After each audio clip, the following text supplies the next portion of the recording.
aquilo que eu estava a dizer das emoções, aprendemos muito cedo é com meses de idade, que há emoções que não são bem-vindas, não gostamos delas, que são para ser eliminadas, para ser rejeitadas, são feias, são más, quando na verdade a emoção não é mais do que uma forma do nosso corpo comunicar com os outros. Nós comunicamos com os outros com as emoções. Alguém pode-vos dizer que está bem na vida e que está feliz e contente, e a expressão facial diz-vos exatamente se isso é verdade ou não. Não é assim tão difícil. É por isso que às vezes não acreditamos no que as pessoas dizem. Porque a emoção não bate certo com a ação. Então, e com as palavras. Então, neste retiro, o que vamos começar por fazer é regressar a um tempo em que nós comunicávamos só utilizando as emoções. Se repararem, há várias particularidades do cérebro que, quando compreendidas, facilitam-nos a relacionar-nos uns com os outros. A primeira função do cérebro é manter-nos vivos. Manter-nos vivos. Então, o nosso cérebro vai estar atento a tudo que interprete como um risco para a nossa vida. Nos dias de hoje, nada. Sim, podes cair uma telha na cabeça, um carro pode atropelar-nos, é verdade, mas no dia-a-dia podemos ficar com um pneu furado no carro, mas não vamos morrer por causa disso. Vamos ao multibanco e há 5 pessoas à nossa frente, não morremos. Mas como o cérebro está programado para nos proteger e manter vivos, interpreta tudo isso como sinais de risco à nossa existência. Outra particularidade do cérebro é a necessidade de ter razão, que também é importante para nos mantermos vivos. Há um ruído atrás de um arbusto, pode ser um coelho, é a minha refeição, pode ser um leão e eu torno uma refeição. Então tenho que ter razão quando eu digo é perigoso esse ruído. Percebem? Isto era válido há 10.000 anos atrás, hoje não é válido. Em realidade, e vocês vão descobrir isso, a grande maioria das vezes nós não temos razão. Não temos. Simplesmente não temos. Somos errados.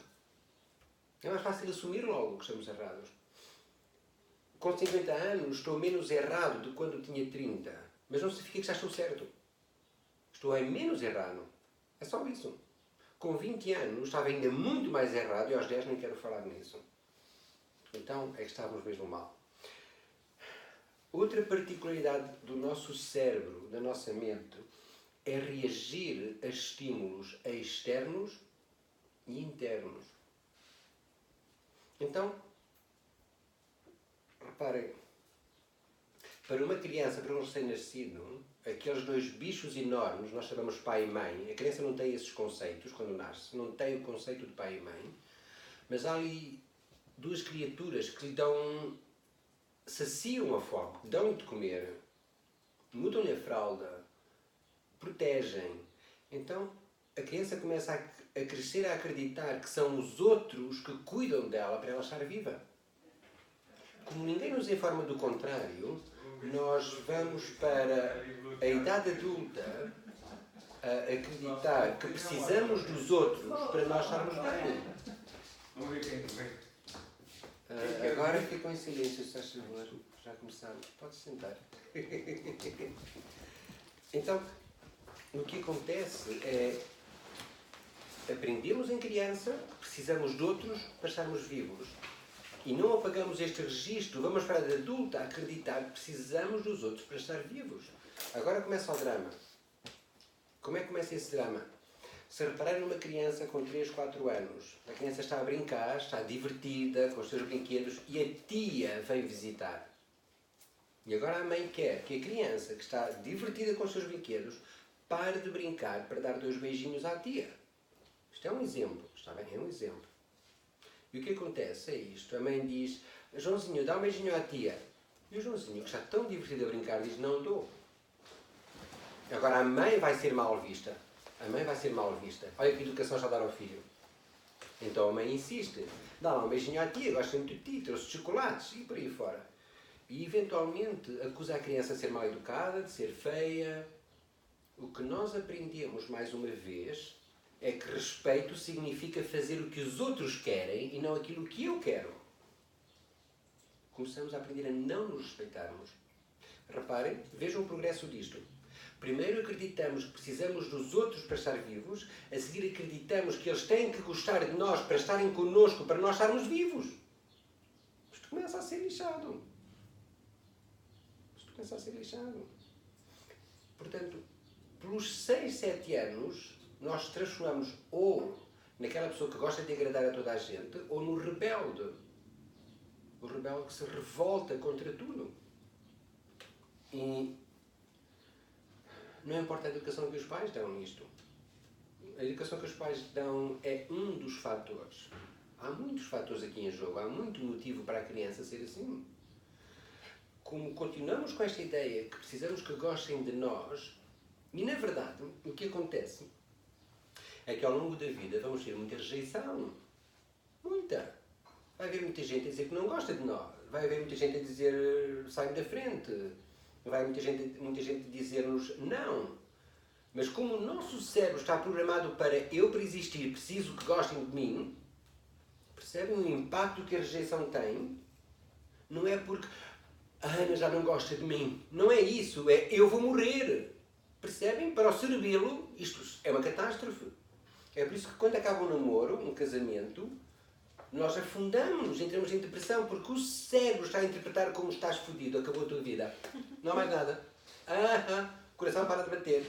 Então nós começamos a tentar compreender o que se passa e dizemos barbaridades do género, sinto um vazio. Eu digo que é uma barbaridade porque ninguém consegue sentir um vazio. Quando sentes alguma coisa, não é vazio. Vazio não há nada.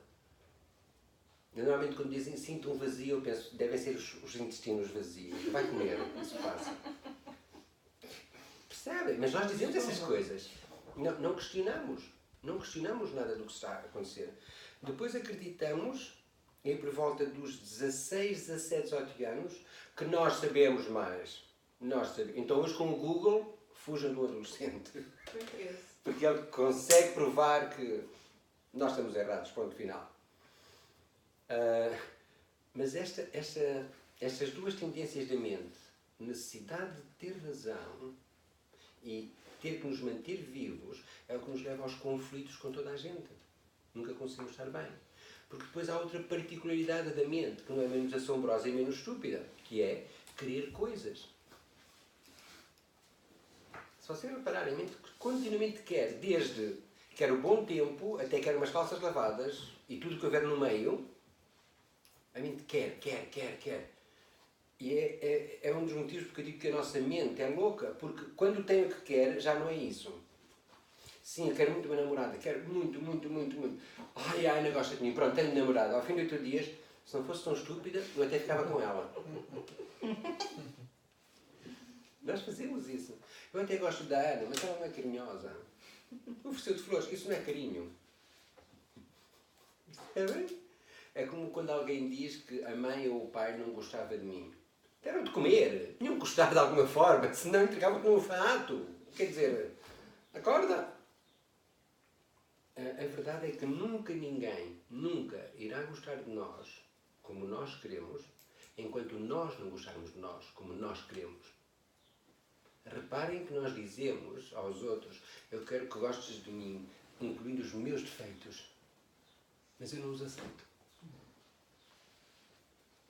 Isto é fascinante. Então deixa ver se eu começo a estar em paz com os meus defeitos, até inclusive ir mais longe e ver onde é que me podem ser úteis esses defeitos. Se eles existem, por algum motivo será. A natureza não comete erros. Um dos exercícios mais difíceis para muitos de nós é a capacidade de dizer não. Sobretudo dizer não e não explicar. Sim, eu não posso jantar comigo logo à noite porque a justificação é o que nós fazemos para manipular a opinião do outro. É por isso que justificamos. A realidade é que, por exemplo, Bruno, se eu gosto de ti, eu posso simplesmente dizer que gosto de ti. Mas se quero que tu gostes de mim de volta, vou tentar manipular. Eu gosto de ti, sabes, o teu sorriso é incrível. E quando estamos os dois, percebem? Manipulação. Porque senão, Bruno, gosto de ti, o que é que achas? Vamos sair os dois? É um bocado estranho, mas qual é o problema? É estranho porque eu não gosto de homens com barba.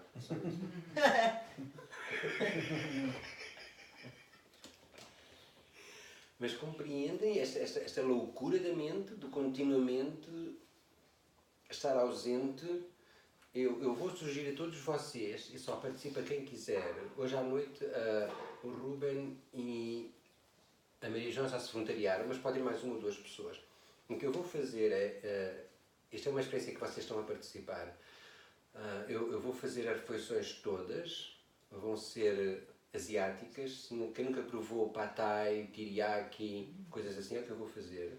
Mas o que eu vou fazer é, eu vou pedir às pessoas na cozinha para se manterem sempre em silêncio e eu vou falar tudo o que me vem à mente. Que é para se perceber um bocadinho do que é estar presente.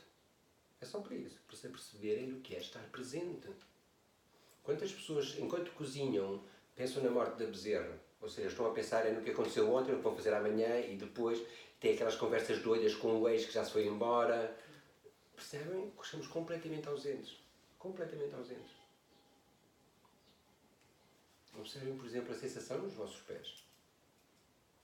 E como é que era antes de eu perguntar? Será que estavam a sentir o mesmo? Percebem? O que acontece é isto. O nosso cérebro não consegue processar toda a realidade que está a acontecer no momento. Não consegue. Não é possível. É demasiada informação. Então filtra. Só que neste processo de filtrar, enquanto que há 10.000 anos filtrava se é um animal selvagem que me come ou se é um animal que eu vou comer, hoje em dia não tem nada disso para filtrar, então filtra tudo aquilo que considera que não é uma ameaça, o sol, a noite, as estrelas, uma brisa, a sensação dos pés nos sapatos, o som do inseto a passar, filtra isso e então fica com muita pouca informação. Então o que é que faz? Começa a ocupar-se com coisas que não estão a acontecer. Como nós temos vidas seguras, de facto, são seguras, qual é a probabilidade de aparecer alguém para nos esfaquear? A menos que uma pessoa viva em Nova Iorque. Quer dizer, não é assim grande. Então, a mente ocupa-se com coisas que não estão a acontecer. E isto é a parte mais fascinante da mente. Tanto nos pode trazer o paraíso como o inferno. Um amigo meu que alguns de vocês conhecem, o Eduardo, que fez já algumas escolas, ele vai publicar um livro. E é interessante que alguém no Facebook o elogiava porque apesar dos problemas todos, porque ele passou a partida da esposa, e esta pessoa dizia que o admirava por ele contornar os problemas e eu sabia que o Eduardo ia concordar comigo. E o meu comentário foi, ele nunca contornou nenhum problema, ele abraçou-os.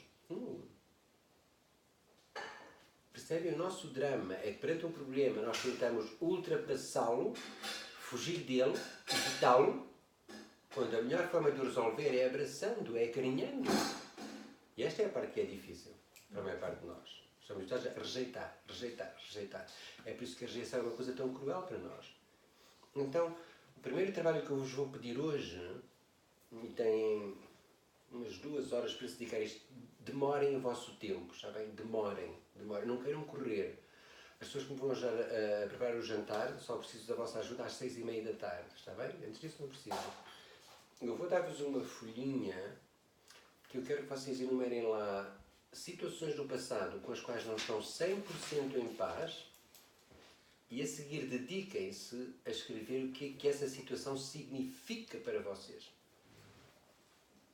Porque não é o que acontece, é o significado. Ou seja, reparem, suponhamos que eu tenho uma relação com a Ana e conheço a Fernanda há uns dias. Okay? Eu com a Ana, nós temos uma relação íntima há 5 anos, a Fernanda conhece há 2 dias. Se eu passo pela Ana e ela não me diz bom dia, eu vou atribuir um significado, e se a Fernanda passar por mim e não disser bom dia, eu atribuo outro significado. Compreendem? Isto atribui significado.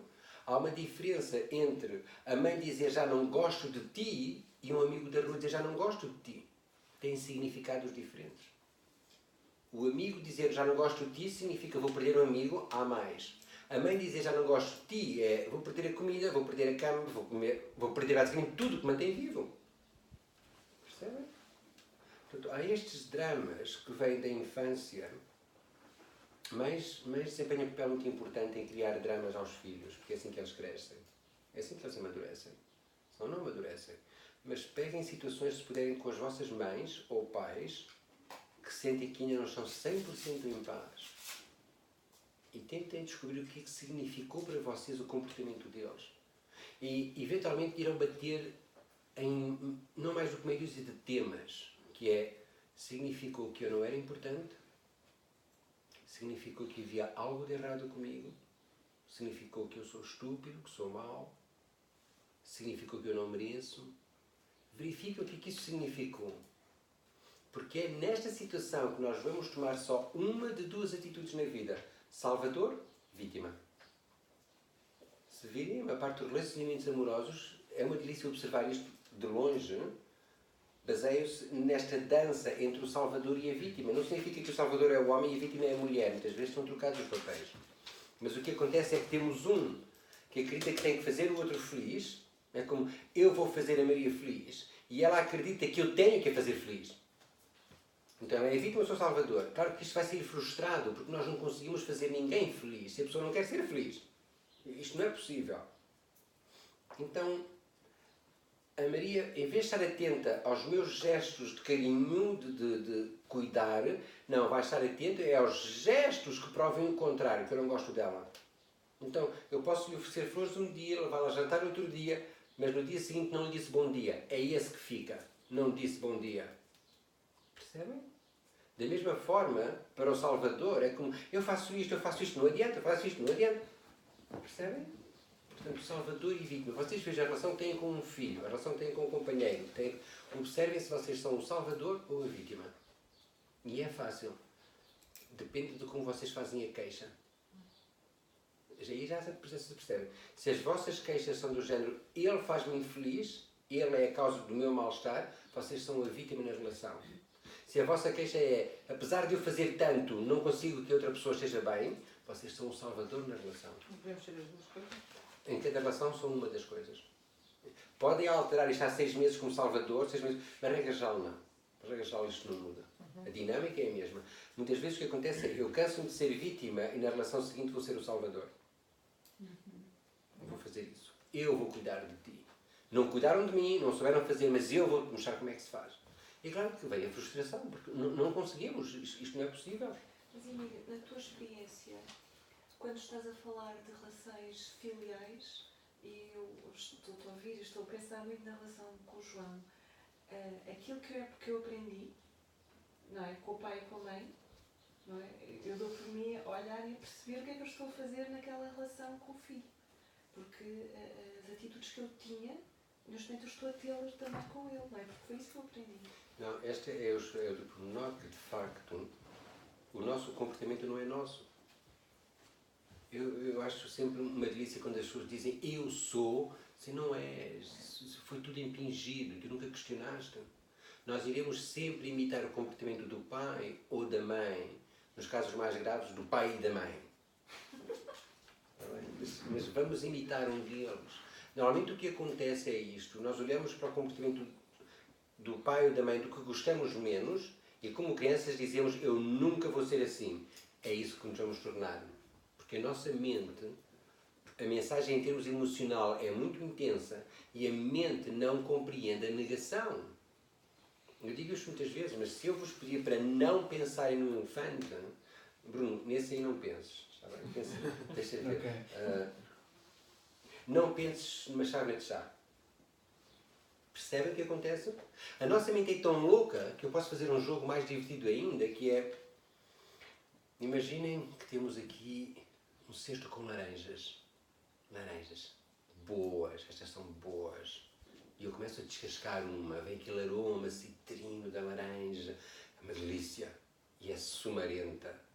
E eu começo a cortar os gomos para vos distribuir um gomo de laranja a cada um. E neste momento estão ou não a salivar mais do que estavam há um minuto atrás? E não é que sequer o cheiro da laranja. Nem sequer o cheiro temos. Algumas pessoas não sabem porque nós estão tão inconscientes que nem se apercebem que começaram a salivar mais. É ok. Estou a brincar. Mas é verdade. Mas compreende, o nosso cérebro reage aos pensamentos. As emoções, regra geral, vêm depois de um pensamento. Não é antes. As emoções que vêm antes do pensamento são para os manter vivos. São muito rápidas. Mas a grande maioria vem depois de um pensamento. Então, qualquer emoção negativa eu posso ver como um sinal de alarme a dizer-me o que estás a pensar é mentira. A emoção negativa significa só o que estás a pensar é mentira. Então trata-se de descobrir a verdade acerca desse pensamento.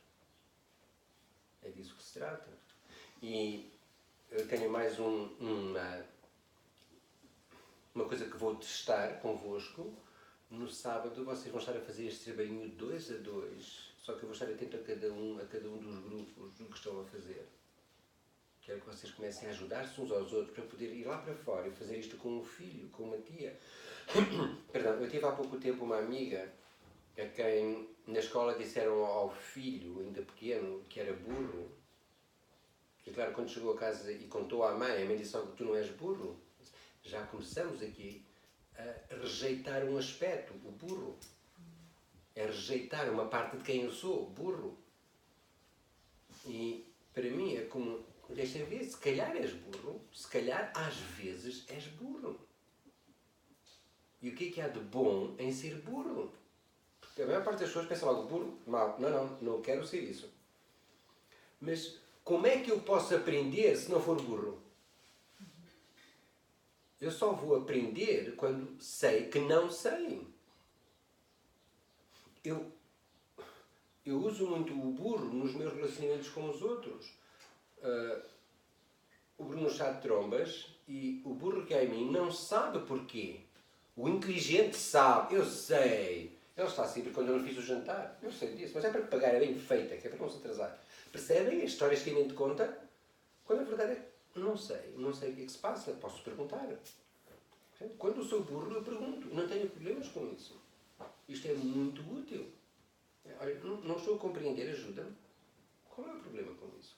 É quase como há este preconceito real e geral de que não podemos não saber, como temos obrigação de ter resposta para tudo. Isto é um absurdo, não faz sentido nenhum. Portanto, é começar só a... O que vamos fazer estes dias é começar a criar uma pausa entre o que dizemos, o que fazemos, a nossa interação uns com os outros, começar a ir mais devagar. Então o que eu vou pedir a cada um de vocês é que nos intervalos não falem uns com os outros. Pode ser? Não falem. Silêncio. Tem a folhinha que eu vos vou entregar para começar a fazer. E vou dar-vos já um segundo trabalho, que é para não estarem só focados numa coisa, e podem trabalhar um bocadinho essa folha, pô-la de parte, ir a outra folha, pôr de parte, percebem? Para não se consumirem muito. Quando se sentirem mentalmente cansados, param, vou dar um passeio, tem muita natureza. E a outra folha trata-se de descobrir qual é a história que eu ando a contar acerca da minha pessoa. Eu conto uma história acerca da minha pessoa, e quando as coisas não correm como eu quero, eu entro nessa história. Sempre que a vida não acontece como eu quero, eu entro na minha história. Então, o meu objetivo é que vocês descubram que comportamentos têm, que pensamentos têm, que atitudes têm quando estão dentro da vossa história, para quando forem para o mundo real lá fora, estarem atentos a quando dão esse passo e entram na vossa história, para poder dar um salto para fora dela. Esta é a parte mais importante para mim, é reconhecer quando eu estou a contar uma história. A nossa história é sempre a mesma. Coitado de mim. Dentro da nossa história é sempre coitado de mim. Se ao menos o mundo me compreendesse. Ou a esposa, ou o filho, se me compreendessem. Quer dizer, nós não nos compreendemos a nós próprios, mas o outro desgraçado tem que nos compreender. Isto não faz sentido nenhum. Então, vamos fazer esse trabalho, pode ser? Bruno, meu querido, pedi-te então para